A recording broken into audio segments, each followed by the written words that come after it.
So, the worst kept secret in Nvidia's history of launches this year has finally arrived, and as expected, it performs, well, exactly where you would think a cut down 3070 would perform. It's an almost 3070 that, at least in theory, should be 20% less expensive than the 3070 while offering you the same amount of VRAM. And I'll be honest, I've given Nvidia a lot of shit this year for skimping on VRAM and the Ampere lineup. I mean, even the 3070, right? Over $500. I mean, 8 gigabytes was standard in below $300 cards all the way back in 2016, or arguably even earlier. However, while I think it's unacceptable to have less than 12 gigabytes of VRAM in the high end, I will say that the closer you get to $300, which is unarguably mid-range graphics card pricing territory, the more I am okay with having the standard old 8 gigabytes. And well, for being honest, the market has decided whether I like it or not. $400 is really where the mid-range is now. There's nothing I can do about it. There's nothing most can do about it. The market has spoken with their wallets. $400 is okay for mid-range graphics. However, call me a curmudgeon if you want, but I'm going to have a hard time ever swallowing $500 becoming the standard for mid-range cards, even if Nvidia keeps trying like they have since Turing. So, I guess what am I saying? What I'm saying is this. I don't think 10 gigabytes was enough for the 3080, at least not something to be happy about, and 8 gigabytes seem pretty ridiculous in my opinion for something over $500. But if you can get a graphics card that's close to the 3070 in performance and is priced between $300 and $400, all right, I'll accept it. This is where you have people buying cards not for maxing out 4K like they should expect to with high-end graphics cards, but more for the 1440p market. So the 3060 Ti is all aces then, right? Well, not so much. At least probably not. Look, if you look at the numbers on Hardware Unboxed, you'll see that the 3060 Ti is really about 20 to 30% better at most than the 5700 XT. The 5700 XT was the $400 mid-range standard last year, and after 1 year, getting a 20% performance uplift at the same price point with the same VRAM, that's what you should expect. That's not revolutionary. You should hope every year there's something 20% better for the same price. But the second the 3060 Ti gets closer to $500, and remember that the 5700 XT was often selling for below $379 last holiday season, the closer you get to $500, the more it's just turning into a Turing situation again. 20 to 30% more performance for 20 to 30% more price. No increase in VRAM. Nothing that remarkable. Really, nothing's moving the goalposts forward. They're staying where they were. You just can pay more money for more. And so that's why I come to you with a heavy heart and say that I don't think you should expect anything better out of AIB pricing on the 3060 Ti than what we just saw out of the 6800 XT and 6800. Now, I know that other people have been sharing pics of these AIB prices, which show the 3060 Ti approaching $500, but I've had those pictures for a few days, and I don't think there's anything that remarkable about showing marked up AIB prices in a cage. I mean, frankly, we've been seeing these pictures out of Saudi Arabia and Bosnia for a month. No, there's something more interesting going on that I thought you guys might want to hear about once I talked to one of my sources that provided these pictures a few days ago. Back and forth in correspondence, it became clear that basically the conversation went something like, yep, that's no surprise, it's not going to sell for $400. And then I reached out to other distributors and most people said, I don't know if I've seen a single card at $400. And, yada, yada, yada. But then I got information that there was a last-minute markdown of $100. And so I said to one of my sources, what do you mean a markdown of $100? So what? They might actually go for below $400? Wow, they're really just completely getting rid of the 3070 overnight if they do that. And he goes, no, $100 from this. All right, so you see what I'm looking at here, or what I want you to look at? Let's make it a little closer. $579. That's what's so funny here. There was a last-minute pricing adjustment from Nvidia to stop some AIB cards from selling for literally what marked up 3070s are selling for.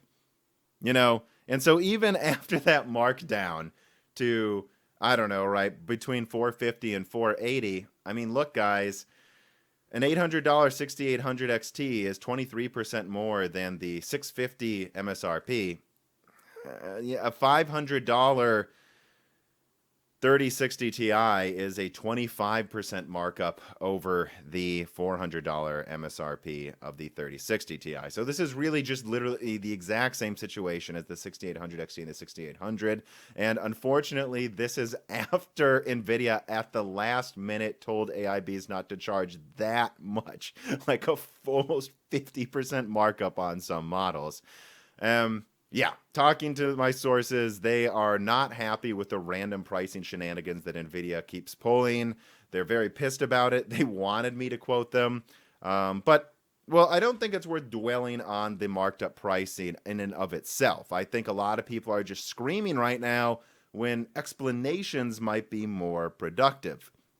So what's going on? Why is the 3060 Ti marked up so much? Why was it almost marked up more than anything we've seen this year? And why did the same thing happen to the 6800 XT and 6800 that I communicated, as far as I'm aware, before anyone else, warning you guys of those prices in my video over a week ago?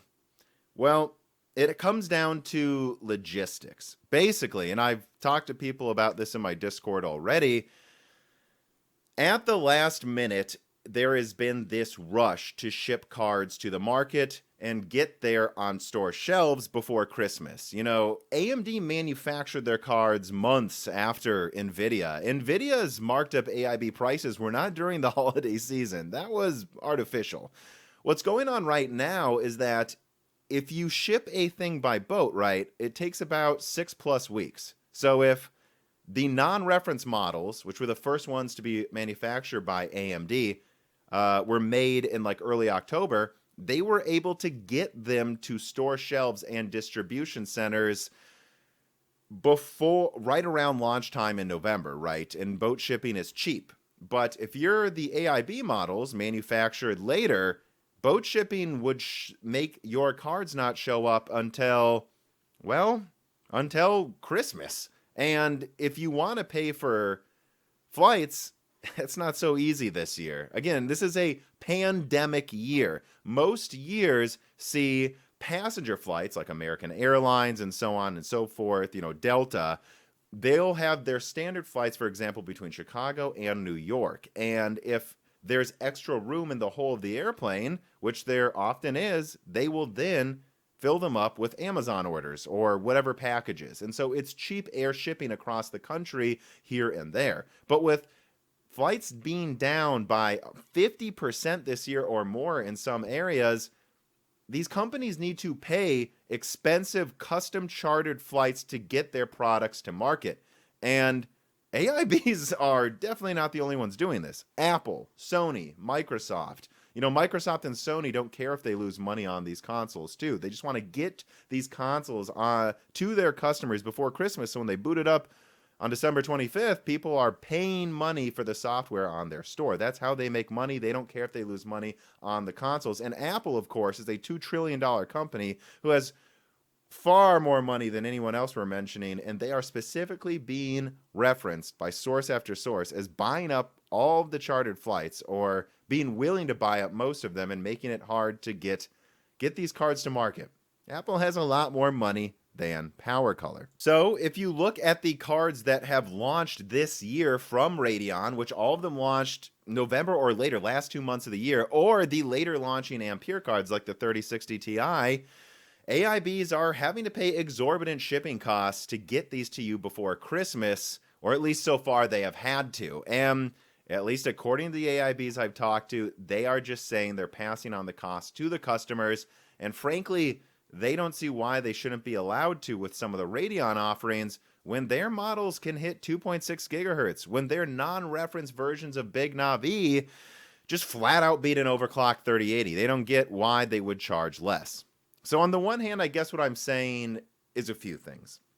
Number one, there is actually cause for big Navi prices to slowly go down over quarter one and quarter two next year once they can just resort back to boat shipping and regular shipments that don't cost a ton of money racing to get things to you before Christmas.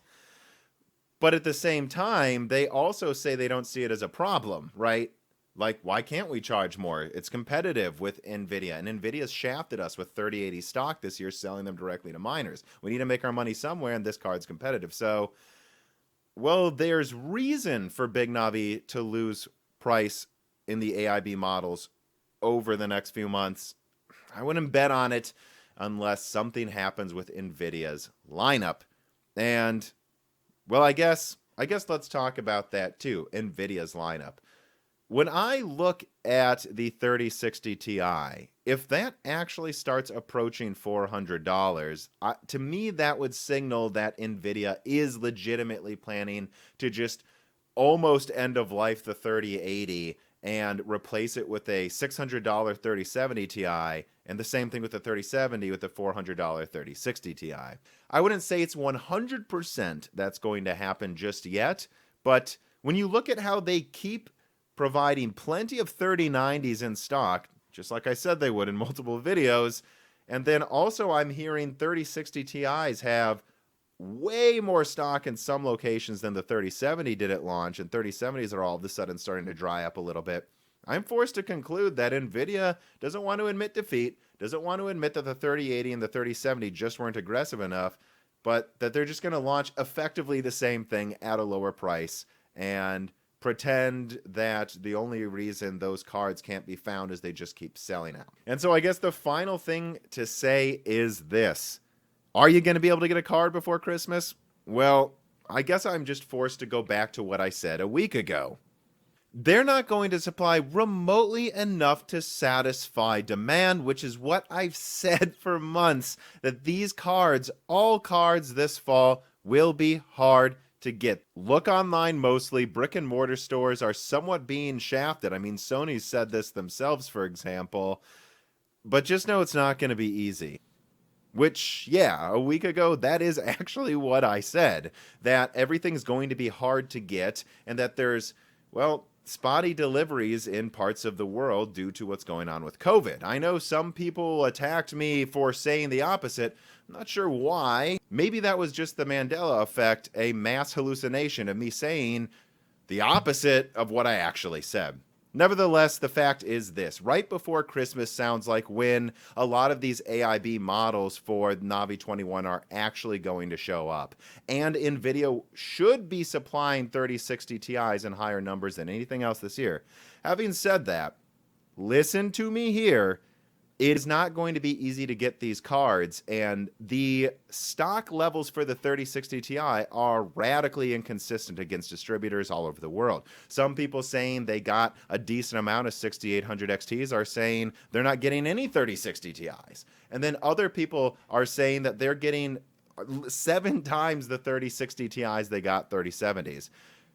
So the final advice I can just give is, yeah, more stuff's probably going to show up later this year. AMD is going to ship more Big Navi than 3080s this quarter. Not backing down from that. They will. But deliveries to different parts of the world are incredibly inconsistent. Although, to be honest, AMD really isn't targeting brick and mortar, and I'm actually hearing Nvidia is with the 3060 Ti launch. So this is another part of the inconsistent messaging going on right now. People not understanding that AMD is almost online only, like Sony is, and Nvidia is, well, doing just standard delivery methods despite there being a pandemic. And I guess I will say one more thing. I suspect there's a lot of you going, this is all just a big clusterfuck this holiday season, so why don't I wait? Yes, those Navi 22 cards I talked about months ago, I am gathering new information on them. Like, I will just confirm right now, it is indeed not white text anymore. 40 CU, 192-bit, around 200 watts, and I think it will be very reasonably priced, at least at MSRP, if that means anything anymore. But I am hearing some conflicting information about performance, so I guess all I would say is this. If you're waiting for Navi 22, it's probably should be to be waiting for something that's more reasonably priced once things die down in general. This is launching in Q2. If you're waiting for this, you should be waiting for this because it's Q2, more so than because it's going to crush the 3060 Ti. I'm not 100% sure on the performance I'm hearing. It is conflicting depending on the source, but yeah, apparently if Nvidia can get the 3060 Ti to stay at 400 or below eventually, AMD might be unhappy. Otherwise, that's about all I can say in this video. I hope you guys appreciated the amount of work that goes into providing these updates. And to those that do appreciate it and actually listen to what is being said, consider supporting me on Patreon, where you can get early and ad-free access to content every week, including someone who works at a AAA game studio that just came out now to patrons. So look out for that. And otherwise, please share my videos, subscribe, and thank you for watching.